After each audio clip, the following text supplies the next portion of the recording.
नमस्कार। आप सभी का हार्दिक अभिनंदन। आइए ब्रह्म पुराण के अगले अध्याय का पाठन आरंभ करते हैं। सारस्वत तथा चिचिक तीर्थ का महात्म्य। ब्रह्मा जी कहते हैं, सारस्वत नामक तीर्थ समस्त अभीष्ट वस्तुओं के साथ भोग और मोक्ष को भी देने वाला है। वह मनुष्यों के सब पापों का नाशक, समस्त रोगों को दूर करने वाला और संपूर्ण सिद्धियों का दाता है। नारद, उसके महात्म्य का वृतांत विस्तार पूर्वक सुनो। पुष्पोत्कट से पूर्व और गौतमी के दक्षिण तट पर एक विश्वविख्यात पर्वत है, जिसे शुभ्रगिरि कहते हैं। शाकल्य नाम से प्रसिद्ध एक परम निष्ठावान मुनि उस पुण्यमय शुभ्र पर्वत पर उत्तम तपस्या कर रहे थे। गौतमी के तट पर रहकर तपस्या करने वाले उन श्रेष्ठ ब्राह्मण को सभी भूतगण प्रतिदिन प्रणाम और उनका स्तवन किया करते थे। ऋषियों, गंधर्वों तथा देवताओं से सेवित उस परम पवित्र पर्वत पर देवताओं और ब्राह्मणों को भय पहुंचाने वाला परशु नामक एक राक्षस रहता था। वह यज्ञ से द्वेष रखता, ब्राह्मणों की हत्या करता और इच्छानुसार अनेक रूप धारण करके वन में विचरता रहता था। जहाँ विद्वान ब्राह्मण शाकल्य मुनि रहते थे, वहां भी वह महापापी राक्षस आया करता था। विप्रवर शाकल्य बड़े तेजस्वी थे। पापाचारी परशु प्रतिदिन उन्हें उठा ले जाने अथवा मार डालने की चेष्टा में लगा रहता था, किंतु वह अपने उद्योग में सफल न हो सका। एक दिन द्विजश्रेष्ठ शाकल्य देवताओं की पूजा करके भोजन करने की इच्छा से आश्रम पर आए। इसी समय परशु ब्राह्मण का रूप धारण करके किसी कन्या को साथ लिए वहां आया। उसका शरीर शिथिल हो गया था, सिर के बाल पक गए थे और वह अत्यंत दुर्बल दिखाई देता था। उसने शाकल्य से कहा, ब्राह्मण, आप मुझे और इस कन्या को भोजनार्थी जानिए। मानद, हम लोग आतिथ्य के समय पर आए हैं, आप कृतकृत्य हो गए। इस संसार में वे ही धन्य हैं जिनके घर से अतिथि अपनी अभिलाषा को पूर्ण करके निकलते हैं। जो अतिथि सत्कार नहीं करते, वे जीते हुए भी मृतक के समान है। जो भोजन के लिए बैठकर भी अपने लिए बने हुए अन्न को अतिथि के लिए दे देता है, उसने मानो पृथ्वी का दान कर दिया। यह सुनकर शाकल्य ने कहा, मैं तुम्हें भोजन देता हूँ। यूं कहकर उन्होंने उसे आसन पर बिठाया और विधिवत पूजा करके भोजन परोसा। परशु ने हाथ में आचमन के लिए जल लेकर कहा, दूर से थके मांदे आए हुए अतिथि के पीछे देवता भी आते हैं। जब अतिथि तृप्त होता है, तब वे भी तृप्त हो जाते हैं। यदि अतिथि की तृप्ति न हुई तो वे भी अतृप्त रह जाते हैं। अतिथि और निंदक, ये दोनों विश्व के बंधु हैं। निंदक तो पाप हर लेता है और अतिथि स्वर्ग की सीढ़ी बन जाता है। जो मार्ग से थक कर आए हुए अतिथि को अवहेलना पूर्वक देखता है, उसके धर्म, यश और लक्ष्मी का तत्काल नाश हो जाता है। इसलिए मैं थका मांदा अभ्यागत आपसे कुछ याचना करता हूँ। आप मुझे अभीष्ट वस्तु देंगे तभी भोजन करूंगा, अन्यथा नहीं। शाकल्य ने कहा, उसे दिया हुआ ही समझो, तुम निश्चिंत होकर भोजन करो। तब राक्षसों में श्रेष्ठ परशु ने कहा, मुने, मैं पके बालों वाला दुर्बल एवं बूढ़ा ब्राह्मण नहीं, तुम्हारा शत्रु हूँ। तुम्हें मारकर खा जाने का अवसर देखते देखते मेरे कितने वर्ष व्यतीत हो गए। जैसे थोड़ा जल गर्मी में सूख जाता है, वैसे ही मेरे सब अंग भूख के मारे सूख रहे हैं। अतः मैं तुम्हारे अनुचरों सहित तुम्हें ले चलूंगा और अपना आहार बनाऊंगा। परशु का यह कथन सुनकर शाकन्य ने कहा, जो उत्तम कुल में उत्पन्न हुए हैं और जिन्हें संपूर्ण शास्त्रों का ज्ञान है, उनकी की हुई प्रतिज्ञा कभी झूठी नहीं होती। अतः सखे, तुम्हें जैसा उचित जान पड़े करो। तथापि मेरी एक बात सुन लो, क्योंकि श्रेष्ठ पुरुषों का कर्तव्य है कि जो मारने को उद्यत हो, उनसे भी हित की ही बात कहें। यह बात ध्यान में रखो कि मैं ब्राह्मण हूँ। मेरा शरीर वज्र के समान कठोर है और भगवान श्री हरि मेरी सब ओर से रक्षा करते हैं। भगवान विष्णु मेरे पैरों की रक्षा करें। देव जनार्दन मेरे मस्तक की, भगवान वराह दोनों भुजाओं की, कूर्मराज पृष्ठभाग की, कृष्ण हृदय की, नरसिंह जी अंगुलियों की, वाणी के अधीश्वर मुख की, गरुड़ वाहन नेत्रों की, धनेश दोनों कानों की और भगवान भव सब ओर से मेरे शरीर की रक्षा करें। नाना प्रकार की आपत्तियों में एकमात्र साक्षात भगवान नारायण ही मेरे लिए शरण है। यूं कहकर शाकल्य ने कहा, राक्षस राज, अब तुम्हारी इच्छा हो तो इस समय आलस्य छोड़कर मुझे यहाँ से उठा ले चलो, या यही सुखपूर्वक खा जाओ। उनके यूं कहने पर भी वह राक्षस खाने को तैयार हो गया। सच है, पापी के हृदय में करुणा का एक कण भी नहीं होता। बड़ी बड़ी दाढ़ें और विकराल मुख बनाए जब वह ब्राह्मण के समीप पहुंचा, तब उन्हें देखकर बोला, विप्रवर, तुमको तो शंख चक्र और गदा हाथ में लिए देखता हूँ। तुम्हारे सहस्त्रों चरण, सहस्त्रों मस्तक, सहस्त्रों नेत्र और सहस्त्रों हाथ हैं। तुम सर्वव्यापी दिखाई देते हो, संपूर्ण भूतों के एकमात्र निवास हो। तुम्हारा स्वरूप छंदोमय है, तुम जगन्मय हो। इस रूप में आज मैं तुम्हें देखता हूँ। तुम्हारा पहला शरीर इस समय नहीं है, इसलिए मैं तुमसे प्रार्थना करता हूँ, अब तुम ही मुझे शरण दो। महामते, मुझे ज्ञान प्रदान करो और ऐसा कोई तीर्थ बताओ जो मेरा पापों से उद्धार करने वाला हो।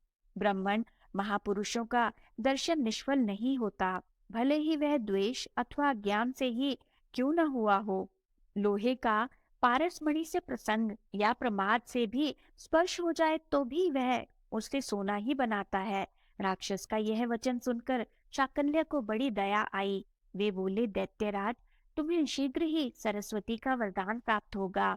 इससे तुम में भगवत सत्वन की शक्ति आ जाएगी। फिर तुम भगवान जनार्दन की स्तुति करना। मनोवांछित वस्तु की प्राप्ति के लिए श्री नारायण की स्तुति के सिवा दूसरा कोई साधन नहीं है। बहुत अच्छा कहकर परशु त्रिभुवन पावनी गंगा के तट पर गया और स्नान करके पवित्र हो गंगा जी की ओर मुंह करके खड़ा हुआ। उसी समय उसने देखा, शाकल्य मुनि के कथनानुसार जगजननी सरस्वती सामने खड़ी है। उनका रूप दिव्य है, उन्होंने दिव्य चंदन का लेप कर रखा है।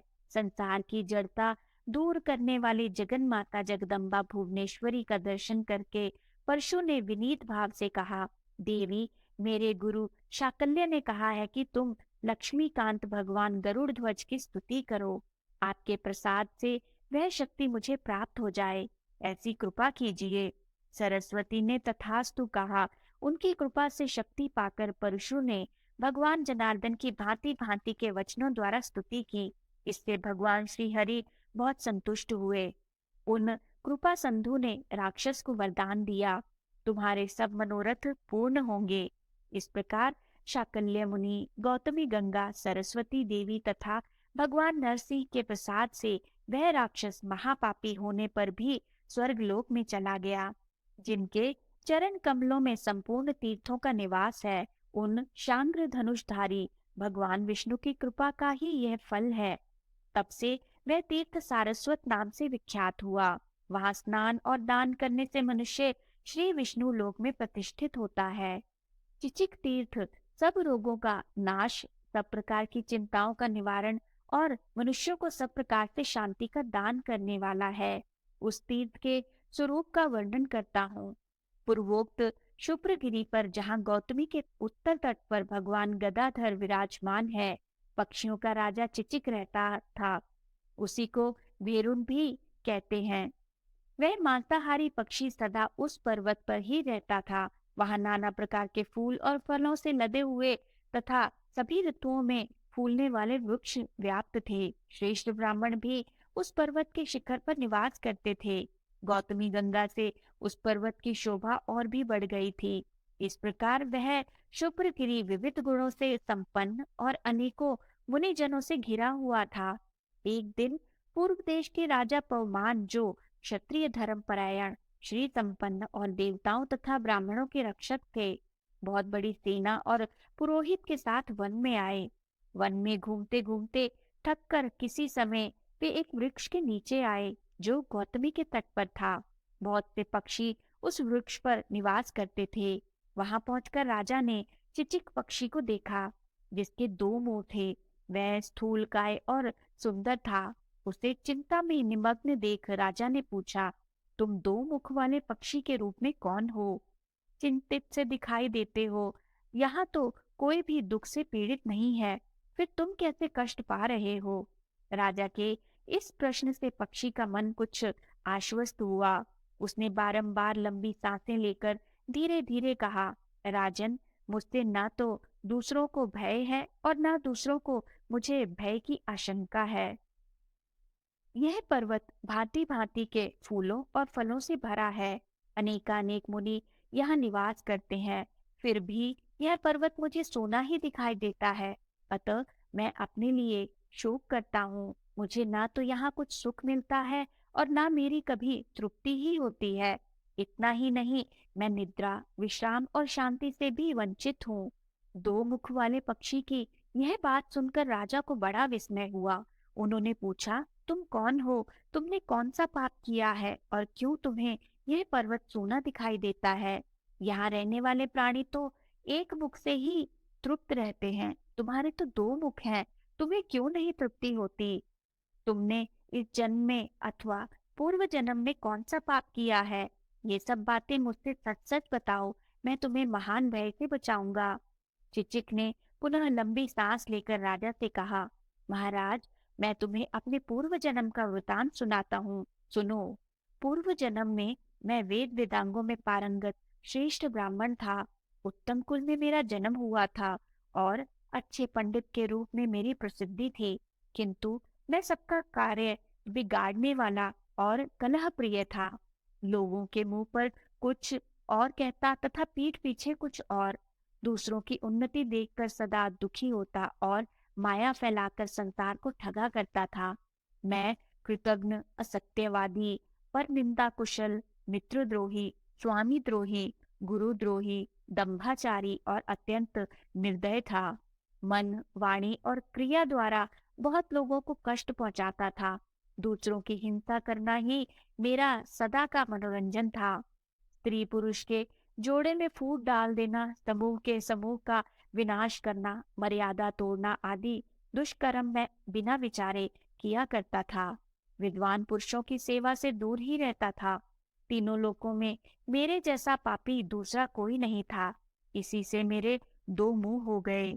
दूसरों को दुख देने से मैं स्वयं भी दुख का भागी हुआ हूँ और इसलिए यह पर्वत सोना दिखाई देता है।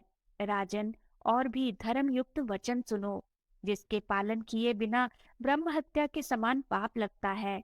क्षत्रिय युद्ध में जाकर अथवा युद्ध से अन्यत्र भी यदि भागने वाले, हथियार रख देने वाले, अपना विश्वास करने वाले, युद्ध में पीठ दिखाने वाले, अपरिचित बैठे हुए तथा मैं डरता हूँ यूं कहकर मनुष्य को मार डालता है तो उसे ब्रह्म हत्यारा कहते हैं। जो सामने प्रिय बोलता, प्रोक्ष में कटु वचन कहता, मन में दूसरी बात सोचता, वाणी से दूसरी बात कहता और क्रिया रूप में सदा दूसरा ही कार्य करता है, जो गुरुजनों की शपथ खाता, द्वेष रखता, ब्राह्मणों की निंदा करता और झूठ मूठ की विनय दिखाता, वह पापात्मा ब्रह्म हत्यारा है। जो द्वेषवश देवता, वेद, अध्यात्म शास्त्र, धर्म और ब्राह्मण के संग की निंदा करता है, वह ब्रह्मघाती है। राजन, मैं ऐसा ही था तो भी लज्जावश दिखाने के लिए सदाचारी सा बना रहता था। इससे मुझे पक्षी होना पड़ा। इस अवस्था में रहने पर भी मुझसे कहीं कुछ पुण्य कर्म भी बन गया था, जिससे मुझे स्वतः ही अपने पूर्व जन्म की बातों का स्मरण हो आया है।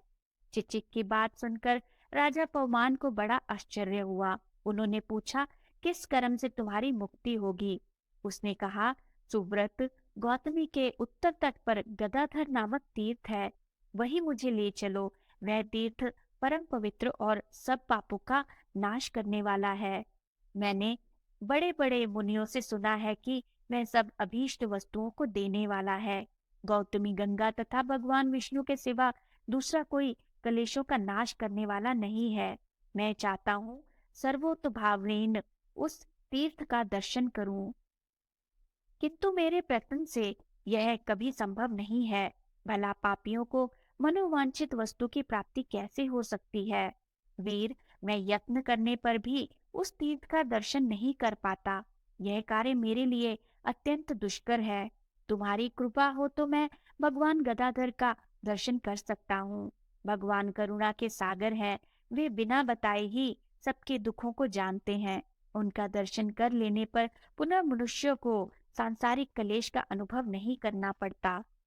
राजन, मैं तुम्हारे प्रसाद से भगवान का दर्शन करते ही स्वर्ग लोक को चला जाऊंगा। पक्षी के यूं कहने पर राजा पवमान ने उसे उठा लिया और ले जाकर उसे गौतमी गंगा तथा भगवान गदाधर का दर्शन कराया। चिचिक ने स्नान करके त्रैलोक्य पावनी गंगा से कहा, माता गौतमी, तुम तीनों लोगों को पवित्र करने वाली हो। मनुष्य जब तक तुम्हारा दर्शन नहीं करता, तभी तक इस लोक और परलोक में पातकी कहलाता है। यद्यपि मैंने सब प्रकार के पाप किए हैं, तो भी अब तुम्हारी शरण में आया हूँ। मेरा उद्धार करो। तुम भगवान विष्णु के चरण कमलों से निकली हो। संसार के प्राणियों की तुम्हारे सिवा कहीं कोई भी गति नहीं है। पक्षी का अंतकरण श्रद्धा से शुद्ध हो गया था। उसने एकमात्र गंगा की शरण ली और गंगे मेरी रक्षा करो, इस प्रकार कहते हुए स्नान किया। तदनंतर भगवान गदाधर को प्रणाम करके राजा पवमान से विदा ले पर्वत निवासियों के देखते देखते वह स्वर्ग में चला गया। पवमान भी अपनी सेना के साथ अपने नगर को लौट गए। तब से वेदवेता विद्वानों ने उस तीर्थ का नाम पावमान तीर्थ, चिचिक तीर्थ और गदाधर तीर्थ रख दिया। उस तीर्थ में किया हुआ पुण्य कर्म कोटि कोटि गुना हो जाता है। आज के पाठन को यही विराम देते हैं और अगले अध्याय के पाठन के लिए हम आपसे फिर से जुड़ेंगे। तो आइए ब्रह्मा जी के इस सुंदर और पवित्र मंत्र से आज का समापन करते हैं। ओम ब्रह्मणे नमः। ओम ब्रह्मणे नमः। ओम ब्रह्मणे नमः। ओम ब्रह्मणे नमः। ओम ब्रह्मणे नमः। ओम ब्रह्मणे नमः। ओम ब्रह्मणे नमः। धन्यवाद।